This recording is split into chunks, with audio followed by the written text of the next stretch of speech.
वो तस्वीरें आप देख रहे थे जिसकी कल्पना किसी ने नहीं की थी कि समंदर के अंदर द्वारिका नगरी, जो कि बेहद प्राचीन नगरी है, जो कि अब किसका हिस्सा, समंदर का हिस्सा, वहां जाकर पीएम ने जो अपनी परंपरा है उसके मुताबिक पूजा अर्चना की। मैंने गहरे समुंदर के भीतर जाकर प्राचीन द्वारिका जी के दर्शन किए।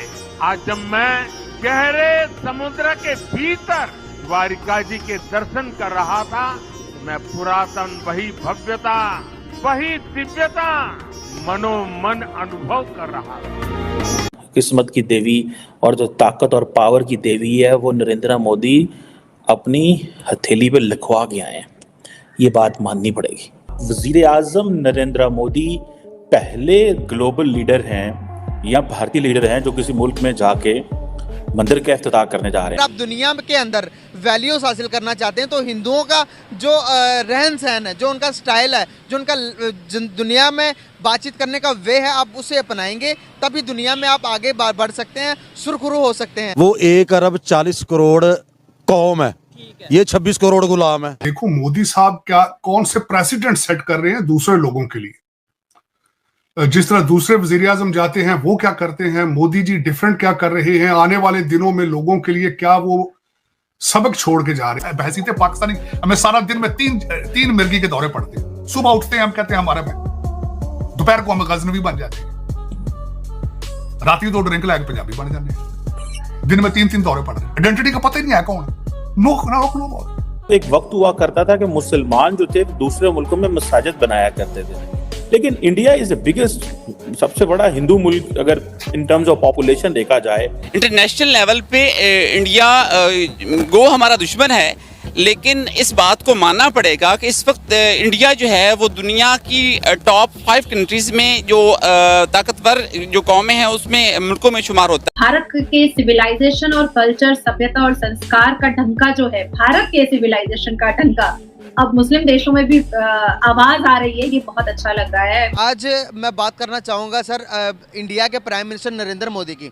सर कुछ टाइम पहले तो मैं आपको बैक के बारे में बताऊं कि मालदीव का कॉन्फ्लिक्ट चल रहा था। आपको पता होगा कि मालदीव और इंडिया का कॉन्फ्लिक्ट चला और इसमें विन तो इंडिया की डिप्लोमेसी की हुई, पूरी दुनिया ने देखा। सर आज उन्होंने अपने टूरिज्म को अट्रैक्ट करने के लिए, अपने मजहबी रसूमात को अदा करने के लिए सर समंदर की गहराई में खुद वो बंदा गया। आप देखिए कि इतना बूढ़ा आदमी अपने मुल्क के लिए कितने जतन कर रहा है। टूरिज्म को अट्रैक्ट करने के लिए उसने नीचे दिखाया कि भाई इतना पुराना शहर है जो कि हमारे लॉर्ड ऑफ कृष्णा का शहर है, आप लोग यहाँ पर आएँ, विजिट करें। आप देखिए वो बंदे ने वहाँ पर डुबकी लगाई तो कितने लोग आएंगे दरिया में जाने के लिए। वहाँ के लोकल टूरिज्म भी आएगी और वहाँ पर बिल्डिंग्स बनेगी, प्रमोट करेगा टूरिज्म को।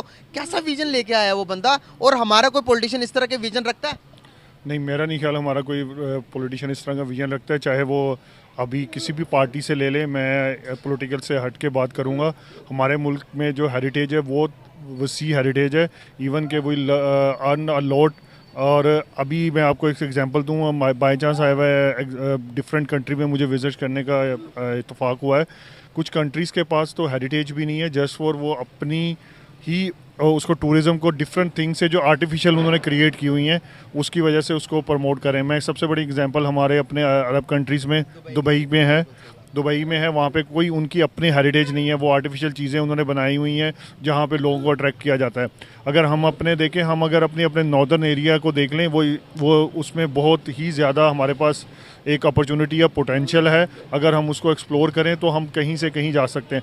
क्या इंडिया का इन्फ्लुएंस दुनिया में बढ़ता जा रहा है? डे बाय डे टूरिज्म बढ़ती जा रही है। मंदिर बनाया, उस मंदिर के अंदर टेक्नोलॉजी और उन्होंने मजहब को साथ ऐसे लेके चले, टूरिज्म एक दिन में 1 लाख टूरिज्म वहाँ पर जाते हैं। बिल्कुल आप सही कह रहे हैं। देखें, जो इंडिया एक बहुत बड़ी इकोनॉमी है, हर वर्ल्ड की सब लोगों का अट्रैक्शन उसकी तरफ होता है।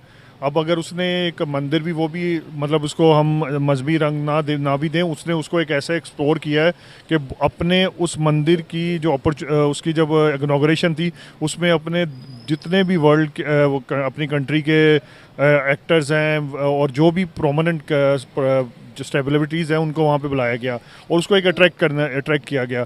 अच्छा, मैं आपको इसमें एक और भी एडिशन दूँ। आपके शायद नॉलेज में होगा, दुबई में अंडर द सी एक जो है ना वो विलास बने हैं, उसमें सिर्फ 2 एक्टर्स को सलमान खान और शाहरुख खान को वो विलास दिए गए हैं, जिसकी वजह से वो दूसरे लोग अट्रैक्ट होके वो जो है ना वहाँ पे उस सोसाइटी के अंदर अपने घर परचेज़ करें। अट्रैक्शन कुछ भी नहीं है, सिर्फ हाफ ऑफ द जो हाउस है वो अंडर द सी है और हाफ ऑफ द जो है ना वो ऑन द अबव द सी है। तो ये सिर्फ उन दो एक्टर्स को उन्होंने वहाँ पे एक एज अ गिफ्ट उनको 2 घर दिए और लोगों को वहाँ पे अट्रैक्ट किया है। तो ये अट्रैक्शन ही होती है, हमारे पास ऑलरेडी है, लेकिन अनफॉर्चुनेटली हमारी जो पॉलिटिकल सिचुएशन और उसके साथ साथ लॉ एंड ऑर्डर सिचुएशन ऐसी है कि हम उसको प्रमोट नहीं कर पा रहे। और यहाँ पे बहुत कुछ है, हर सिटी में है। मैं ये नहीं कहूँगा आप लाहौर ले लें, आप कराची ले लें, आप मुल्तान चले जाएं, आप इवन के 7 शरीफ छोटे छोटे शहर हैं वहाँ चले जाएं, आपको हर जगह डिफरेंट चीज़ें मिलेंगी जिनको हम प्रमोट करें। तो यहाँ पे पता नहीं कितना billion of dollars we are get there. Sir 10 साल हो गए हैं, 10 साल के डेवलपमेंट पाकिस्तान की बात करें और नरेंद्र मोदी की हुकूमत की बात करें तो आप देखें कि हमारे पूरे 1947 में मुल्क बना, 76 साल हो गए, 76 सालों में इतनी डेवलपमेंट नहीं हुई जितनी वो बंदा 10 साल में कर गया। कैसे देखते हैं ऐसे लीडर कैसे पैदा होते हैं? सर आप ये देखें, उसको अपनी कंट्री से प्यार था। वहाँ पे जो एक टाटा ग्रुप ऑफ कंपनी का ये पिछले दिनों आया है कि उनके जो इकोनॉमी का साइज़ है ना वो हमारी पाकिस्तान की इकोनॉमी से बड़ा है, तो हो गया हुआ है। मतलब वो इकोनॉमी की जो वैल्यूएशन है, हाँ जी, उसकी जो फाइनेंस है और जो है वो हमारी कंट्री से ज़्यादा है, जीडीपी से ज़्यादा है। मतलब हमारा मुझे जो 351 शायद 365 जो ना बिलियन ऑफ डॉलर पे जा चुका है। तो आप देखें हम वहाँ पे कंपनी जो है वो इतनी ज़्यादा ग्रो कर गई है और हम लोग यहाँ पे सिर्फ इकोनॉमिकल इंस्टेबिलिटी की वजह से हम यहाँ पे खड़े हैं। तो सबसे पहले तो हमें जो भी आए, चाहे ये नवाज शरीफ की गवर्नमेंट है, चाहे वो मैं ये कहता हूँ जो भी डिस्प्यूट है वो मिल बैठ के अपनी गवर्नमेंट की अपनी और अपनी इकोनॉमी के लिए, अगर हमारी इकोनॉमी बेहतर होगी, हमारे यहाँ पे लोगों को अर्न करेंगे हम इटसेल्फ। आप हम लोगों में से देख लें कितने लोगों ने नॉर्दर्न एरिया देखा है, मतलब वो डेफिनेटली वो एक कॉस्ट बेरिंग है। और दूसरी वहाँ पे फैसिलिटेशन, जब हम बाहर जाते हैं आपको रोड्स के ऊपर जो है ना वो टॉयलेट्स, जो पब्लिक टॉयलेट्स मिलते हैं अवेलेबल। और अभी मैं रिसेंटली पेशावर से होकर आया हूँ, तो मेरे लिए बड़ी सरप्राइज़ था कि उनके सदर के एरिया में पब्लिक टॉयलेट्स। दोस्तों मुझे उम्मीद है कि ये वीडियो आपको पसंद आया होगा। वीडियो पसंद है तो प्लीज़ हमारे YouTube चैनल को जरूर सब्सक्राइब कीजिए। इसी प्रकार का भविष्य में वीडियो देखने के लिए चैनल को सब्सक्राइब कीजिए। हमारे इस YouTube चैनल पे आपको इससे भी ज़्यादा इंटरेस्टिंग वीडियो भविष्य में देखने को मिलता रहेगा। तो प्लीज़ हमारे YouTube चैनल सोच टाइम्स को सब्सक्राइब कीजिए, वीडियो को लाइक कीजिए, इस वीडियो को अपने दोस्तों के साथ जरूर शेयर कीजिए। नमस्कार, फिर मिलेंगे अगले